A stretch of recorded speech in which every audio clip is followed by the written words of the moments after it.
Well, history has been made as 5 Northern Irish sides reach the European group stages, but it's not quite as good as it looks on paper.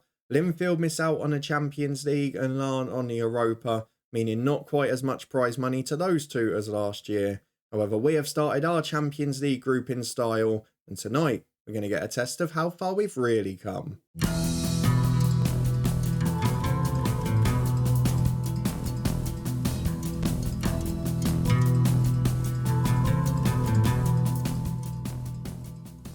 Yes, hello and welcome along to part 173 of this Build a Nation story, Lifting Spirits with me, Daniel. We are back today for our second Champions League game against Milan. That is away in Italy after a tough trip to Larne, who have started the season pretty woefully, as have a few of the big hitters. Coleraine only just over a point a game, Glentoran dropping points and Linfield are too. I think it's fair to say the league title looks a shoo-in already, but if you're looking forward to seeing how we get on in Europe and how the other sides are getting along, then please do put a thumbs up on the video. It is a massive occasion for Distillery tonight. Milan, a side that frustrated us last year, and to be fair, we put another side away massively in the last game. So we'll go and have a look at all of that, but of course first we've got to reflect on the end of the summer transfer window. And it might not be over for us just yet, partly due to a number of injuries. Because of a number of them in defensive areas, we have had a look at who we can bring in from the free agent market, and we have found one absolute superstar who doesn't quite fit our tactic, but will probably be coming in anyway. That man is Arseny Timofeyev, who is a brilliant left wing back released by CSK in Moscow. 4.5-star ability apparently, very determined, very naturally fit. Retrained as a left back or a left winger, he'd still probably be one of our best players. So I feel like we have to get him in. We've only actually got one natural left back at the club, so I feel like this man is a perfect solution. We'll keep an eye on him. We've got a deal agreed. We're just awaiting for the work permits and confirmations. However, if we go and have a look at the transfer history, we did manage to get a few players out of the club towards the end of the month. We missed out narrowly on a couple of ins. We briefly mentioned in the last episode, we talked about getting one more defender in, either Connor Brown or international star if Spurs loan listed him. We agreed a deal with him earlier in the summer. He then got injured and failed his medical, and then he got taken off the loan list, so we didn't get to get him. On deadline day instead, we went back in for Ryan Pollock, who's also a youngster in our international squad. We bid for him in January, he rejected it to sign a new deal, and this time Leicester didn't sell him because they couldn't get a replacement, despite the fact we agreed to loan him back. Mind-blowing. Let's go and get on to the transfers out though, and I'm not sure if they're new or not. We loaned 3 players out to our feeder club Dundalk, but I can't remember if we covered them in the last episode, so apologies if we did. But let's have a look at the squad overall. It's in pretty good nick, but as you can see from a lot of the players with doubtful injuries, we have problems in certain areas, namely centre half and left back, but also in attacking areas with Merrival, Austin and Scully. It's meant there's been a heavy workload on a few of the players, but I guess the good news now is where we've got 4 or 5 quality players in certain positions, we're able to rotate one of our brilliant centre midfielders, one of our brilliant defenders or wingers in every game. And it has meant a few less injuries to the first team players, albeit the backups are picking up a lot more. Let's have a look at what's happened on the schedule then, because it has been a busy start to the season. And there is no doubt that there is one standout result, because our joint biggest win of the season has been in the Champions League, and for the first time we were able to take a game to a team at home, one of the bigger sides in Europe. Dutch football is not in a great state in this universe. We saw Feyenoord losing to Glentoran or Coleraine, whichever one it was. I think it was Glentoran. And a lot of the key players are leaving very early in the development, whereas in the real world you're seeing them leave at 20, 21, 22. Here they're leaving at 17 or 18. So the likes of Ajax, the likes of Feyenoord, nowhere near as good as they should be. We beat Dungannon on the opening day. We followed it up with a 6-0 against Ballymena. 3 for Bilicci and 1 each for Bird, Matulovic and Hendry. We then won 3-0 against Coleraine. Scully and Merrival Austin off the bench with 1 apiece after Zheng had given us an early lead. 4-0 against Linfield, who have not started the season well. 2 for Bilicci, 2 for Klaus Bayervang. 7-3 against Glentoran. We rested people a bit early in this game. Stride and Power scoring the goals for them.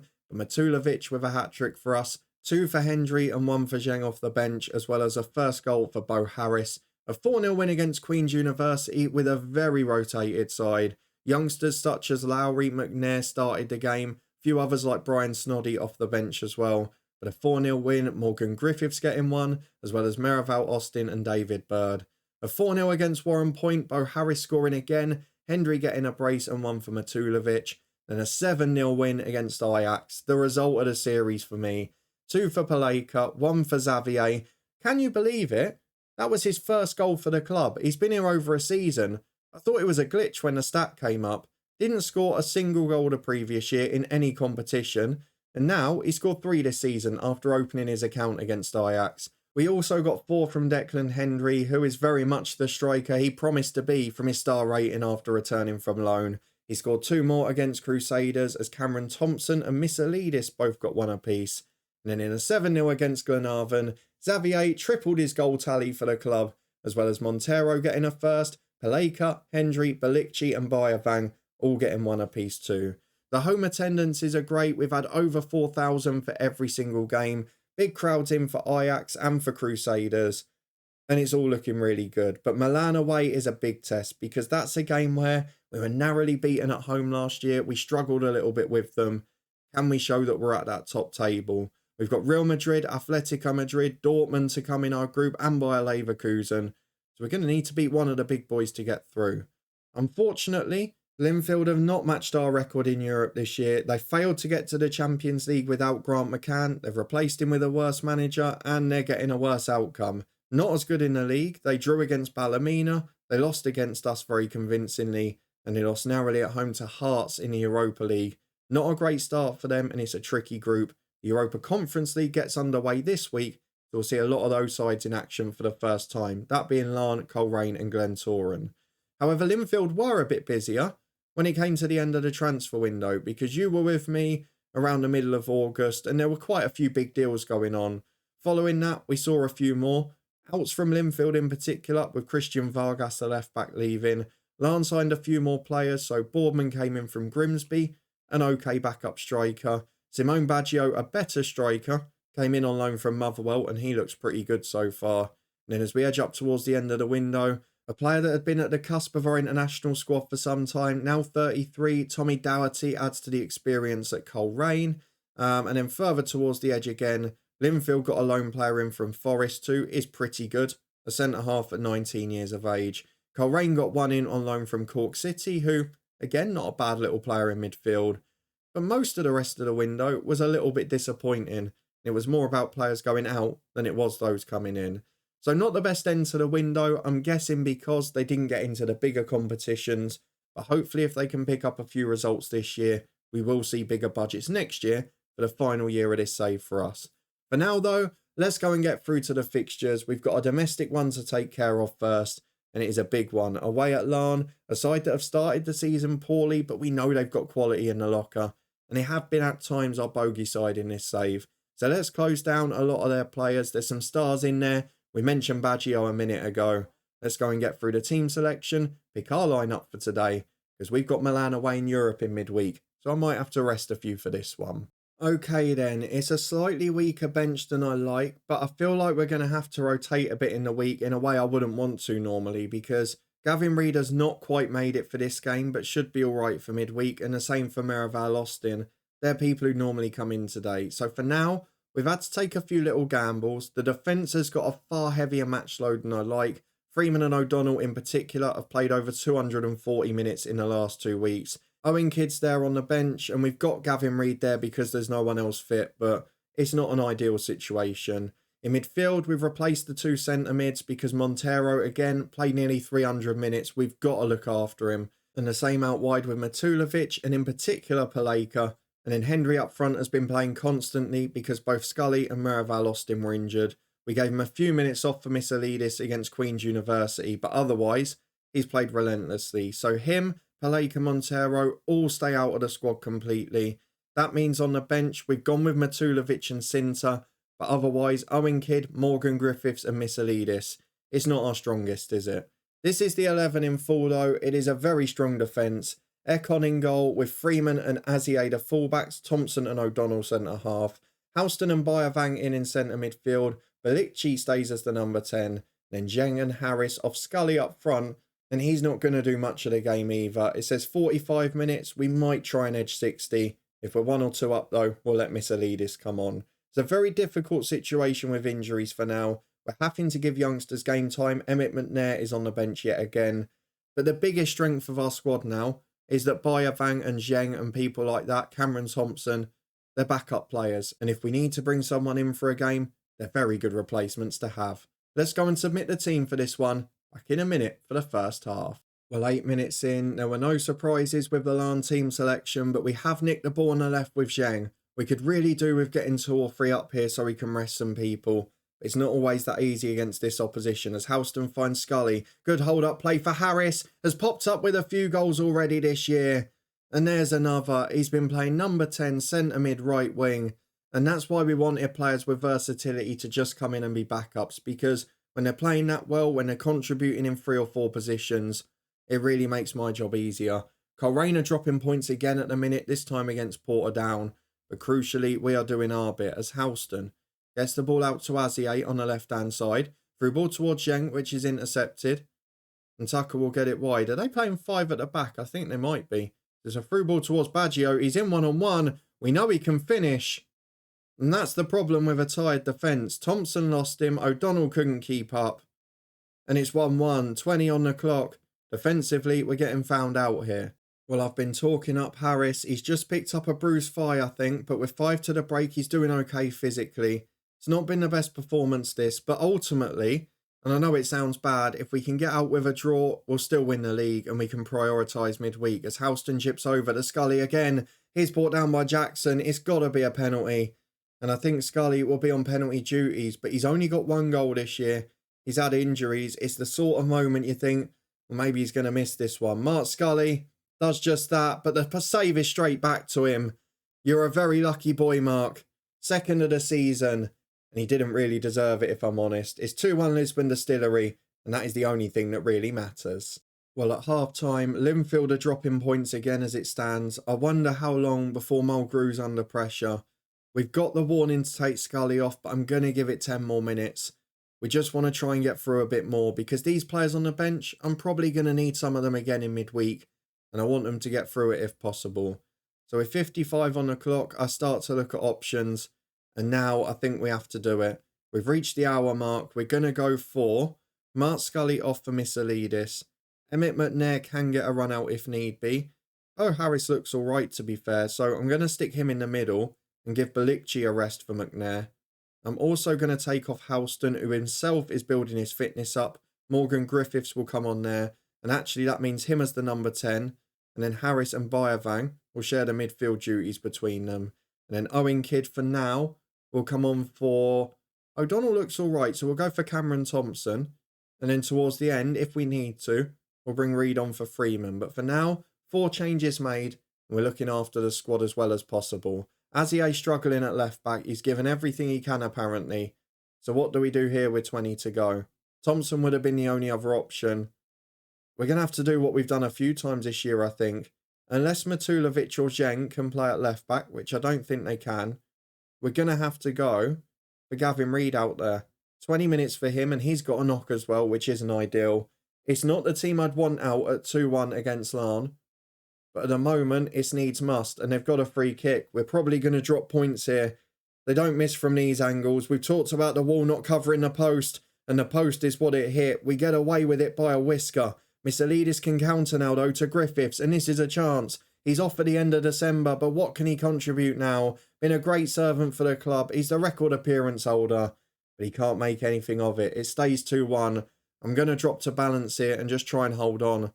It's not pretty. It's not what we normally do. But we are down to the bare bones for this one. And into 3 minutes of stoppage time, Larne chasing the game. They give it away, though, to Bo Harris, who's had a brilliant game in 3 different positions. Misalidis finds Zheng on the edge of the box. Shots deflected to the keeper. Should have been game over, but it's not to be. As it is, though, we look like we might see out the 3 minutes. We're back with 30 seconds to go. And Larne hoofing it long. O'Donnell heads away, but not very convincingly. Boonson will bring it down. He beats Bayavang to it. We're in trouble here. Boardman's beat the defender, but Gavin Reed, fair play to him. He's not a left back, but he's covered that well. And it's hoof long downfield. Good choice from Ekon. Flicked on by Misalidis, but nobody's there. And we're just trying to see this out. It is a clinging on job. Baggio, through ball, great defending O'Donnell. And he gets it out to Bayavang. Big ball over the top to Zheng. Can we finish it in style? Gets himself in behind, across the box to Misalidis. Griffiths appealing for a penalty, but that's a huge miss. And that's the reason Misalidis will be off at the end of this year too. It should be the end of the game. It should be game over. It's not been a convincing win. It's one of the weakest teams we've finished with for a long time. But it is a 2-1 victory. We've done the job again. Now we can focus on Milan. A few key players have been rested. A few have built up some fitness. So we'll be back in a moment. See how we get on in Italy. Well, here we go then, with a huge pile of fitness tests coming in, which tells you the state we're in at the minute. But also some good news before we find out a lot about our team. The work permit for Akinfeev is done. We've delayed the transfer a week because we can't register him for the Champions League. And then we'll get the confirmation on, Monday? And we'll bring him in for the SPFL Trust Trophy, where hopefully he'll be able to make his debut. So for now, if we go through to the fixtures and see how we get on tonight, this is a game that we lost narrowly last year. We lost it at home against Milan, and it was a really disappointing one. Now the question is, can we go to Italy and show how good we are? They've got some very good players. They've got some not world-class players as well. But we've got a team that I now feel is semi-competitive at this level. We're going to have to make some big team selection decisions. So the Gavin Reed situation with Freeman is one. Freeman has now played nearly 270 minutes. So I'm going to try and be pragmatic because we don't want people breaking down. And Sinter has now picked up a little knock as well. But it's only a bruise. He should be all right. Let's go and get our team picked. We'll go for the best 11 we can. We'll be back in a minute to run through it. Right then, a couple of gambles is the story of the night, and they both come in defensive areas actually, where Schweb comes in despite not being completely fit because Cameron Thompson is at risk of injury, and we've also got an international window coming up. And the same is probably part of the mindset of right back. Gavin Reed and Freeman, very similar quality. Freeman comes in after missing out of the weekend due to a knock. We've kept Bayavang in midfield instead of Sinter. He'll be off the bench with his knock. And of course with him as well, he doesn't often go on international duty. So in the next 2 games, he's one of the few first teamers we'll rely on. That means he's joined by Montero who returns. The wingers are back in. Hendry's back in. We're as strong as we can be here. How will it pay off? We've got Ekon in goal. Reed and Azier the fullbacks with O'Donnell and Schweb the centre halves. Montero in alongside Bayavang. Belicci still number 10. And an all-change front 3 to our first choice team of Paleka, Matulovic and Hendry. Good news is that Miraval Austin is back on the bench. Scully is still fit to take part as well. And we've got pretty much everyone else available. So it is a full senior bench tonight. Let's see how it performs. Milan v Distillery. This is a big test of our team. Here we go then. And look at this. Neither bug has hit AC Milan. They have got a full bench and starting 11. They've also got a manager in John Dahl Thomason, and the man that's dropped out of their team at centre-half, Norwegian wonder kid Arne Jangard, one of the 2 players we tried to sign from Vålerenga, failed a work permit, then got poached by the Italians. So he's not even good enough to get in their team. Let me tell you, he'd walk into ours alongside O'Donnell. The pressure is all on them now. Away from home, we are going to drop to balanced. Let's see what we can do on the counter. Can we finally show that we're a top Champions League team? This is going to be a big learning curve tonight. I'm hoping it's going to be a positive one. Through the music to the first half highlights. Well, 15 minutes on the clock. It's been a quiet start, but it's an AC Milan set piece, and we have not done well with that defensively. Thankfully, the header is over the bar, but it's not a good sign. And with almost 20 on the clock, we've got our first attack. Though Reed's throw, it's a heavy touch, given away to Hendry, who gets back but can't win it. Does force the mistake to Montero, though. Matulovic finds Belicci, who's had a great start to the season. Gets in the box for Matulovic, who puts his shot wide. He's already improved and been rated the best player at the club now as Matulovic. We said he was going to be a clever loan signing. I just wish we'd done it 2 years earlier when we had the chance. The start goes over the top here. Defensive work from Azier is good. It's only cleared as far as Rikers, who puts in a great ball. Schweb heads away, but we're under pressure here. Nava back to Martellini.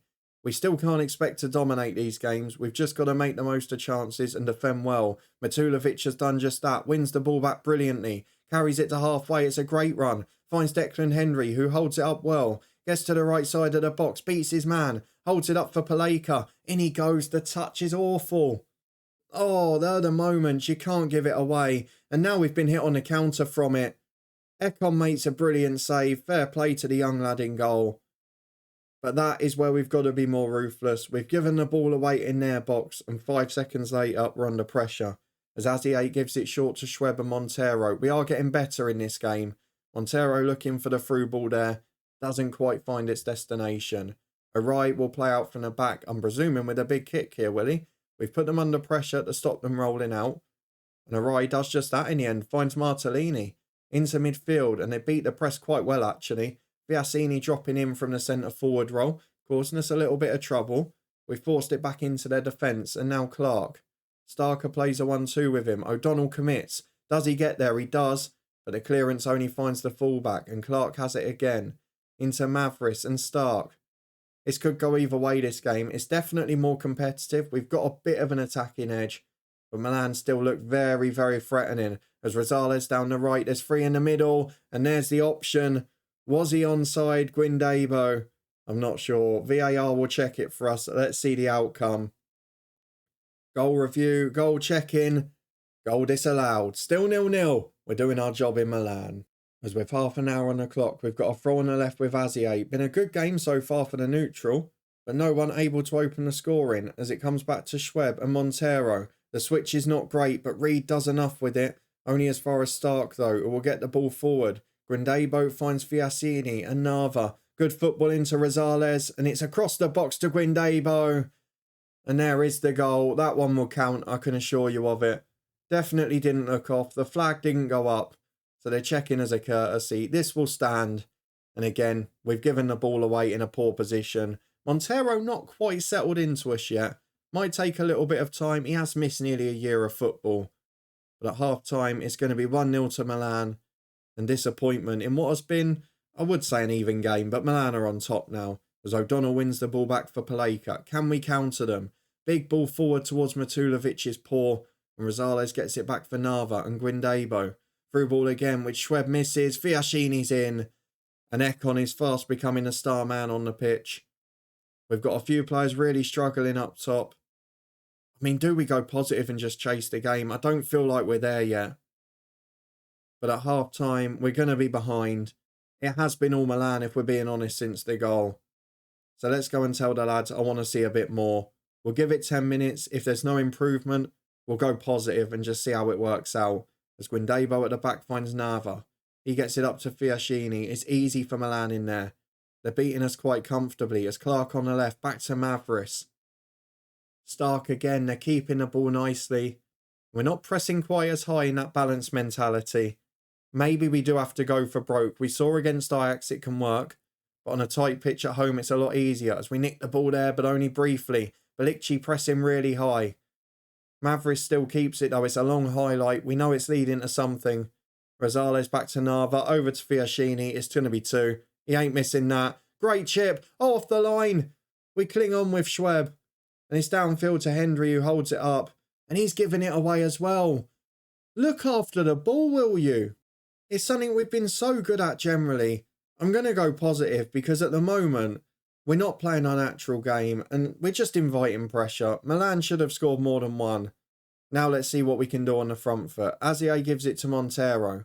Wide to Matulovic, who beats his man. What's that? This is something you're not doing in other games. Is it pressure? Is it the big occasion? Is it just the extra bit of pressure on the ball from Milan? I don't know, but that one, pretty unenforced error as Rosales gets it to Guindebo. Big switch of play to Rikers. We could go 2 down here. And this is the problem. As Reed, oh, that's not a penalty. Never, ever, ever is that a penalty. This is the problem when you go attack him. When you leave your defence one-on-one. There's no quality there. I mean, Reed isn't a first-team player, but that seems soft. He's got a booking as well. And I think Milan are going to put this game to bed. Fiaschini about to step up. Ekon has been a star man so far. What can he do here? Nothing, I'm afraid. We'll stick positive now just to see if it makes a difference, but I'm going to make a couple of changes. Reed will go off for Freeman. We're going to take Paleka off, who's had a stinking game. He's going to be replaced by Merival Austin. Matulovic will be replaced by Zheng on the other side. And in midfield, I'll give Montero a rest as well. We'll bring on Xavier Sinter for him. We've got nearly an hour on the clock. We're bringing on our best right back and our best centre midfielder. Maybe it'll make some impact, but I doubt it, quite frankly. Milan are 2 up, it should be more. And we're getting completely outclassed. It is no change from last year after all. As Rosales has got a corner to the back post. Oh, keeper. Flew at it and got nowhere near. Bayavang does well with it. Finds Maraval Austin. And now we've got a chance to counter. Johnny Maraval Austin on the right. Force back to Freeman. Big ball down the line, which Austin will get on the end of. Free in the middle. The ball across his paw. And that's been the story of the night. Whatever tactic, whatever style we're playing, we're not using the ball well enough. And that's something we've done very well this year. As Bayavang finds Balikci to Sinter. That's better. Bayavang gets in. Klaus Bayavang. Shot straight at the keeper. But much better football. And a good run from midfield as well. That's what we want to see. Now, will we get hit on the counter straight away? That's the problem. It looks like we're going to get away with it. Hector Schweb is struggling in defence. I mean, the only option I've got is Owen Kidd. He's not good enough. I could bring Thompson on. He's knackered, but we'll do it. I think it's the better option at this point. 20 minutes to go. Final sub has been made. How much can we stay in the game now? Can we create chances? Which, to be fair, we have done a few times since the second goal, but not enough to claim that we should get a result here. And away from home in Europe is still the issue. I think I'm going to be left with no choice but to go for a holding midfielder. Adamir's barely had a kick. Halston can play the holding role. Montero can play a bit deeper. I think we're going to have to go for it. Away against Real Madrid next time out, I'll experiment. Because that was an absolute pasting in terms of the stats. 2-0 is not a bad result to get out of it with. But I'm not happy with the performance. And we've got to go back to the drawing board if we want to reach the top away in Europe. Let's go and have a look at the schedule, see when we're next going to be back. Because that's left me a little deflated after a very good start to the year. If we have a look at the fixtures coming up, we'll show another Champions League game next time. We'll get through Real Madrid because we're going to learn nothing from that. Same with Sparta Prague at home, which we should win comfortably. And then I'll tell you what I'll do, based on where the domestic sides are in the league. We'll either do Linfield and Atletico, or Coleraine and Borussia Dortmund. We'll see which one's the better fit when we get there. Then we'll do the last two as a double header. If you want to stay up to date and see if we get through or whether we put ourselves in trouble, then please do put a thumbs up on the video. Let me know what you thought of the performance. I know we've got a few injuries and a few problems, but do I have to compromise our style away in Europe? I feel like we're going to have to. If you want to stay up to date and find out what I come up with, then please do subscribe and turn that notification bell on. A reminder that this series will be back on Monday and it will be live every weekday for the next few weeks until the FM24 beta. We want to make sure we get through a couple more seasons. So Monday to Friday next week, every day at 3:30. This save will return with daily updates. Hopefully you'll come and stay up to date with that. We've also got more FM24 related videos. There was a new one yesterday with some save ideas. You can find that up in the eye above. There's also links there to the Twitch channel and the football podcast too. But thank you very much for watching. Your support is greatly appreciated. And I'll see you back here on Monday as this series goes daily.